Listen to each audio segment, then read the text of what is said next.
é a homologação de atestados médicos hoje, né? Então, ele é um órgão composto por parte administrativa, né? E também por órgão técnico, desculpe, por profissionais técnicos, que são os médicos peritos que trabalham junto ali conosco.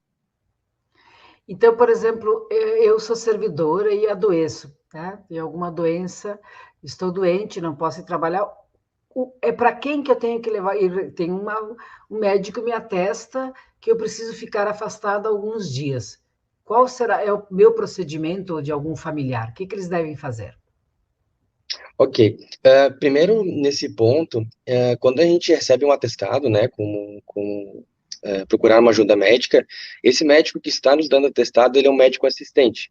Ele te avalia, dá um tratamento e te dá um atestado médico.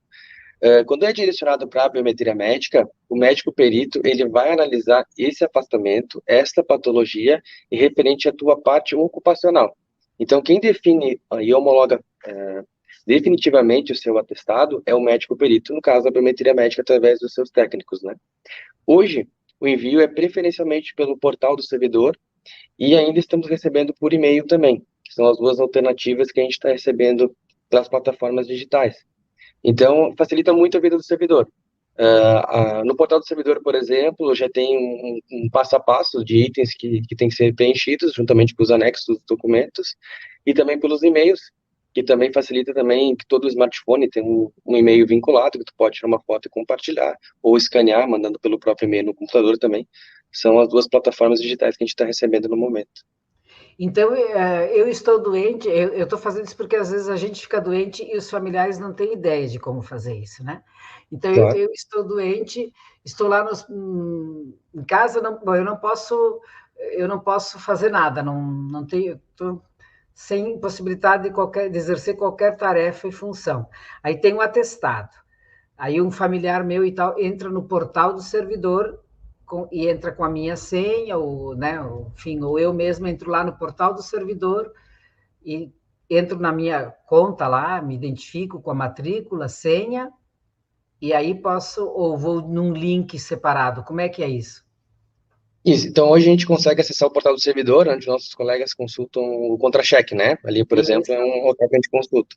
Então, a gente faz o login com a nossa matrícula, a nossa senha, e lá vai aparecer uma opção atestados médicos. A gente vai clicar naquela opção e vai aparecer a forma de envio de atestados.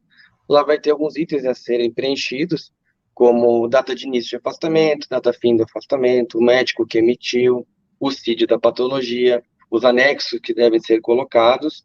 Tem alguns itens de preenchimento que tem que ser feito, que tem que ter acompanhamento, que as informações são verídicas, mais entre outros, e ele envia esse documento para nós. O que é importante nesse item? É que o servidor não só envie, ele acompanhe os passo a passos de como evolui o atestado quando tramita na biometria médica. Então, por exemplo, quando envia um atestado, vai passar por uma avaliação do médico, então vai aparecer lá no portal como pendente.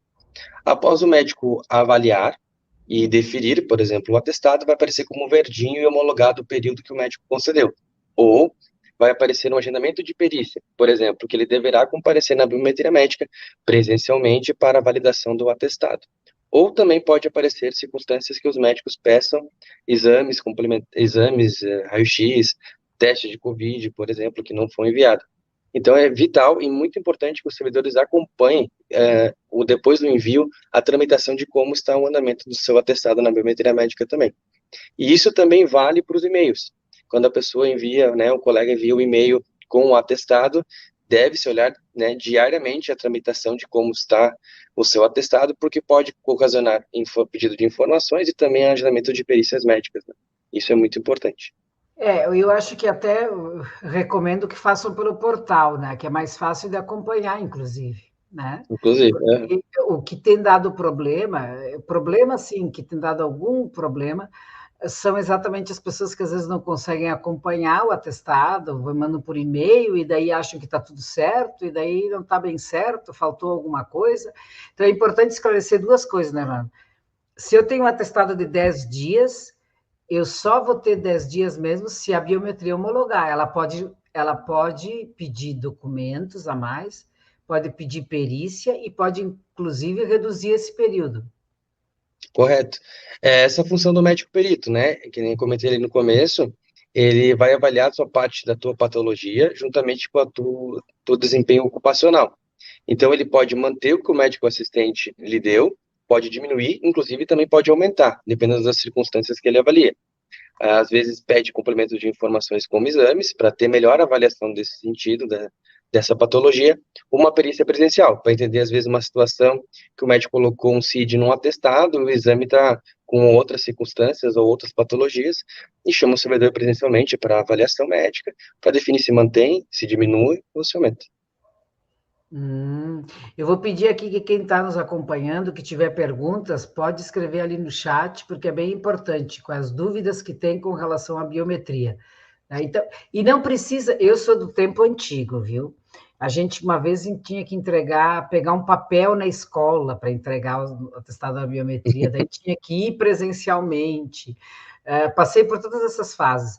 Aí tu tinha um dia de atestado e perdia 2 para levar papelada.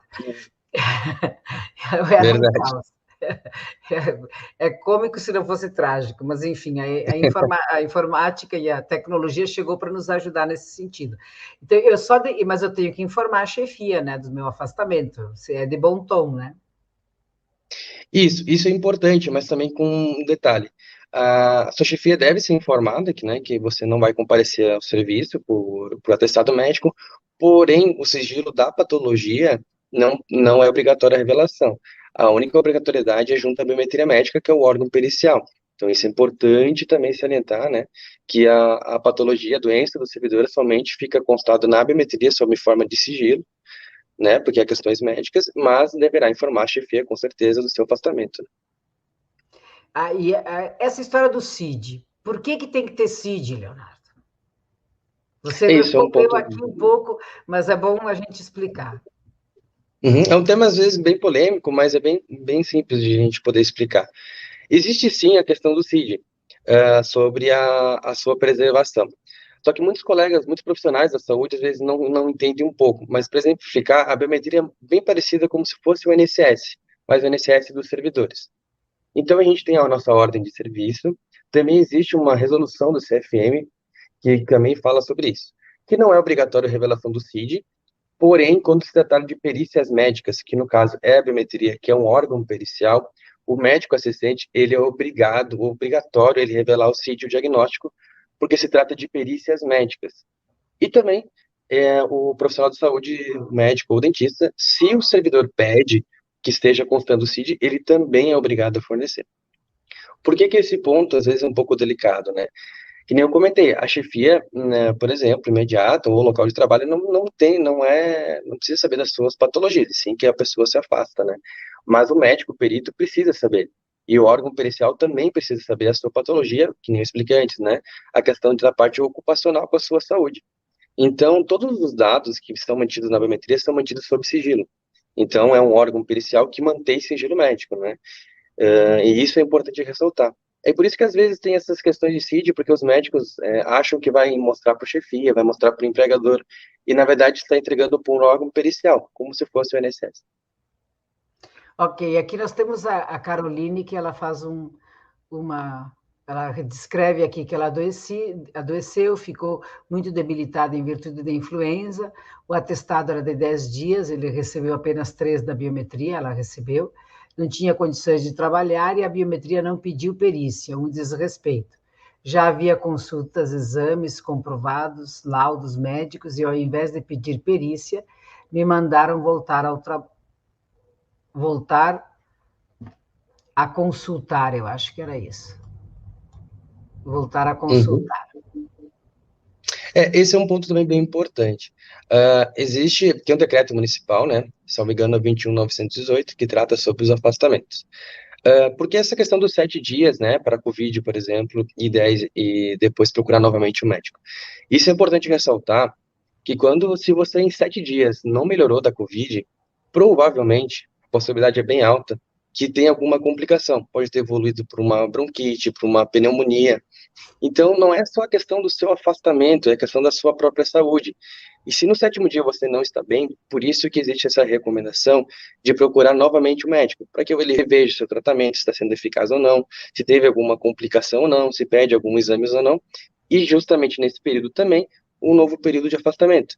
Porque o protocolo é 7 dias de afastamento, mas se você ainda não melhorou nesse 7º dia, é essa recomendação que a gente tem para procurar, inclusive para preservar a saúde do servidor e também que ele possa ter um tratamento adequado, além, claro, do seu atestado de afastamento. Isso também se aplica à influenza, à gripe influenza, porque no caso da Caroline não era Covid, era influenza. Mas o que acontece também, quando envia o atestado, né, e existe um protocolo também para influenza, tá, que é 7 dias também de afastamento, porém, é o mesmo sentido. Se a servidora não ficou bem, ou o servidor não está bem, né, depois desse período, também procurar novamente o atendimento médico, pode também acontecer uma complicação por causa da influenza, né, que é o mesmo tipo de vírus, né, é um vírus infeccioso, né, que pode evoluir para outras situações também. Então, às vezes, o pessoal fica um pouco assim, né, preocupar, às vezes, perguntar, mas tem que ir no médico de novo? Olha, é importante, porque às vezes o nosso quadro de saúde a gente não sabe como é que está, né, a gente tem 7 dias, passou, por exemplo, e a gente não melhorou, é muito importante que procure novamente o médico, né, e não é só sobre o seu atestado, né, isso é importante ressaltar. E os 7 dias é de quando começou os sintomas, né? Então, lá em cima do Covid, pelo menos é isso, né? É o período quando. Aí tu vai no médico depois de 3, 4 dias, fica em casa só 13. E tem uns que tudo bem, e tem gente que não fica bem, não, que precisa ir Exato, né. procurar. Eu recomendo também, acho que está errado, a gente orienta sempre assim: não está bem, volte ao seu médico e apresente um novo afastamento porque tem que melhorar, né? Não dá para voltar a trabalhar doente, né? Exato, corretamente, né. Por exemplo, né, não quer dizer que não é Covid ou que não é influenza, que a pessoa não esteja com quadro gripal, que pode ter febre, Uhum. pode ter dor de garganta, enfim, e se não é Covid, é um tratamento, se é Covid, é um tratamento, se é influenza, é um tratamento, né. Então, por isso, esse acompanhamento médico é importante, né. E não é a biometria, como tu diz, ela não dá, é perícia, ela não dá tratamento, né? Embora às vezes acho que ela tenha que pedir para que a pessoa procure outros tratamentos, né? Insistir nisso. É, a gente é perícia, né, mas a gente se preocupa com a saúde do servidor também, né. A gente, como os colegas, já nos botamos também na biometria no lugar dos nossos colegas que estão lá fora, né. E se fosse conosco, a gente também entende a situação, né? Não é fácil, né? Tu não está bem, mas a gente tenta ajudar sempre da melhor forma, né? No caso que a colega deu o exemplo ali, entre em contato conosco, nos liguem, mandem e-mail sobre a situação, olha, não estou bem, a gente vai dar uma orientação, a gente vai dar um caminho a seguir, né? E às vezes esse momento a gente também não está bem, às vezes a gente pode estar com um quadro bem ruim, né? E também é bem complicado, mas a gente está à disposição, né? Toda a equipe está à disposição no que for preciso. A gente entende toda a situação também da pandemia e da influenza que vem no inverno também, né? E a Luciane aqui disse que agradece a atenção da biometria, ela esteve em licença saúde, tive minhas dúvidas esclarecidas por esse setor. Isso é ali o lugar, né? A biometria é o lugar que a gente pode sempre se esclarecer, mas é muito importante avisarem os familiares, né? Quem está ao Isso. nosso entorno. Por favor, avisem os familiares de que se você está doente, eles devem encaminhar o atestado para a biometria. Bom, e se o familiar fica muito perdido e não sabe, né, pode também procurar o sindicato que a gente orienta.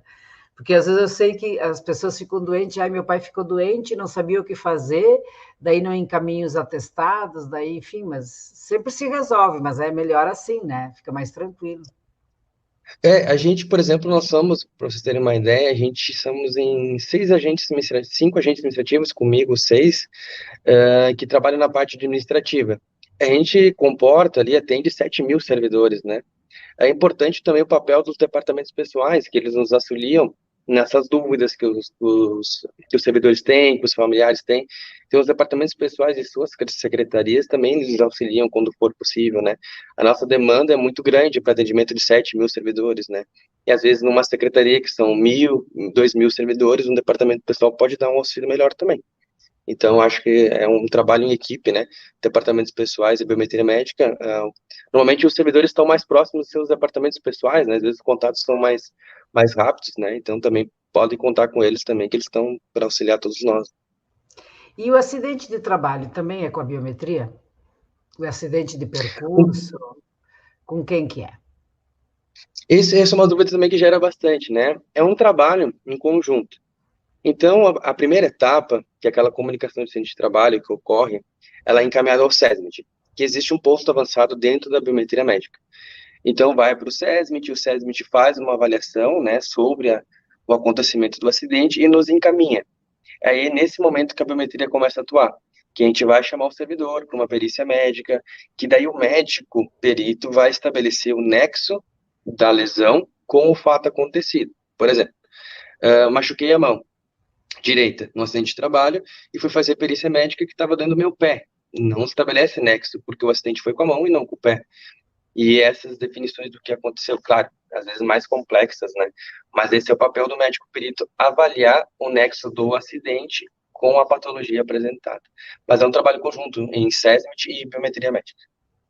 E quando é acidente de trabalho, o que que o servidor tem? Ele não paga alguma coisa? Ele é ressarcido dos gastos? Como é que é? Ah, A ótima pergunta. licença é o mesmo tratamento, né? A licença é o mesmo tratamento. Eu quebrei Isso, o pé acidente são de trabalho, eu quebrei o pé em casa, a licença é da mesma maneira, né? isso. O que que é importante, né? O servidor fazer o tratamento, que é essencial para a saúde dele, né? Nos encaminha o atestado, né, para o seu afastamento. E o que que eu falo sobre tratamento, né? Ah, precisou ir com consulta? Consulta com o médico especialista, precisou fazer um raio-x, faz o raio-x, vai guardando todos os custos e diferenças que ele vai tendo, inclusive de folhas de pagamento, né? Colegas que têm o IPAN. E quando passarem pela perícia médica junto à biometria médica, que vai ser concedido ou não o acidente de trabalho, se for concedido, todos os seus custos serão ressarcidos, e se a partir de então precisarem de novas consultas, novos exames, será feito tudo pela biometria para o servidor não ter mais custos em relação a isso. E eu sempre ressalto, né, quando nos ligam e falam sobre acidente, guarde seus comprovantes, guarde as receitas, guarde os cupons fiscais, porque quando passar pela perícia e se for homologado, será ressarcida. Se não tiver esses documentos, não tem como ser ressarcido, né? Então, isso é bem importante o pessoal guardar todos esses documentos e custos que tem. Isso, o pessoal aqui está elogiando a explicação, disse que foi bem atendido. A Carolina disse que o problema foi o tempo de afastamento. E a Cláudia Calone também, além de cumprimentar e tal, diz trimestralidade já. Todos nós, né, queremos a trimestralidade já. Porque daí também diminui os doenças profissionais, né? Se a gente consegue se alimentar melhor, fica menos doente. Né? E, então, qualquer dúvida, Leandro, bom, eu não tenho e-mail, não consigo mandar por WhatsApp, enfim, faço o quê? Vou lá daí? Isso, Pessoalmente? preferencialmente a gente pede isso, preferencialmente a gente pede que mande pelos canais de comunicação, né, que é os fluxos mais rápidos para atendimento, né, até porque o servidor doente, se deslocar até a biometria é complicado, mas se não tem familiar, se não tem condições, o departamento pessoal não conseguiu auxiliar, a gente recebe lá presencialmente, claro. Isso, Os aqui de exemplos, novo. né, que colegas de Criúva, por exemplo, de Vila Oliva, reuniu os atestados para tentar enviar tudo, viajar até para poder entregar os atestados, né? E hoje, com essa facilidade de tecnologia, auxilia muito, né, nesse deslocamento. Imagine vir de Vila Oliva até que o centro administrativo é uma longa viagem. Sem dúvida, a informática, a internet, enfim, né, mandar pelo aplicativo ou mandar mesmo pelo portal é muito mais fácil. O Jefferson voltou a perguntar, e que o pessoal entrou agora, então você vai, para concluir, explicar de novo por que precisa informar o CID. Parece nome de criança, Claro. CID. Né, para a gente poder ter bem claro, porque é uma coisa, tem duas coisas que perguntam muito para a gente, né? Por que tem que informar o CID? E aí, essa questão dos dias e o processo que você já explicou. Então, só do CID eu acho importante retomar aí para que todo mundo tenha bem claro. Claro, não tem problemas. Jefferson, legal a tua pergunta. É que a biometria, a gente tem, às vezes a gente enxerga ela um pouco como um setor, assim, administrativo, mas na verdade ela é um órgão pericial, que ela é responsável por todo o município, dos servidores, claro, né? Seja do Poder Legislativo, seja do IPAN, seja do SAMAR. Então, enxergue a biometria, né, como se fosse o INSS, por exemplo. É um local que tem médicos peritos, tem agentes administrativos, claro, que trabalham na parte administrativa, mas ele é um órgão responsável do município pelas homologações de atestados. Então, a obrigatoriedade do CID tem na nossa ordem de serviço, existe numa resolução do CFM, né, Conselho Federal de Medicina, que quando se tratar de perícias médicas, o médico assistente, aquele que te trata, né, que dá o tratamento para você, ele é obrigado a fornecer o CID por causa que é um órgão de perícia. Então, às vezes, gera um pouco de polêmica, mas eu não quero entregar para o meu chefe, eu não quero saber, meu chefe não pode, não precisa saber. Realmente, essa obrigatoriedade não é para o chefe, e sim para a biometria médica, que é um órgão pericial. E todos os dados que constam do servidor, seja do colega Jefferson, do colega Sandro, né, A, B ou C, ficam mantidos sob sigilo médico na biometria médica e são avaliados por médicos peritos, que eles sim são responsáveis e têm a prerrogativa de definir se mantém o afastamento, se diminui ou aumenta. Por isso, essa obrigatoriedade do CID, porque não está entregando para sua chefia ou para um setor específico, e sim por um órgão instituído por lei, né, do Estatuto do Servidor, que é responsável pelas perícias médicas. Isso aí, obrigada, Leonardo, pelas tuas explicações, acho que ajudou, e na medida em que a gente for vendo dúvidas, enfim, esse espaço está à disposição, porque a gente precisa dar muitas informações para deixar bem tranquilos os servidores neste momento que é difícil, né? Quando a gente está doente, a gente sempre tem, mas tudo fica mais difícil em todos os sentidos, então, poder encaminhar o seu afastamento para poder cuidar bem da saúde e ter todas as seguranças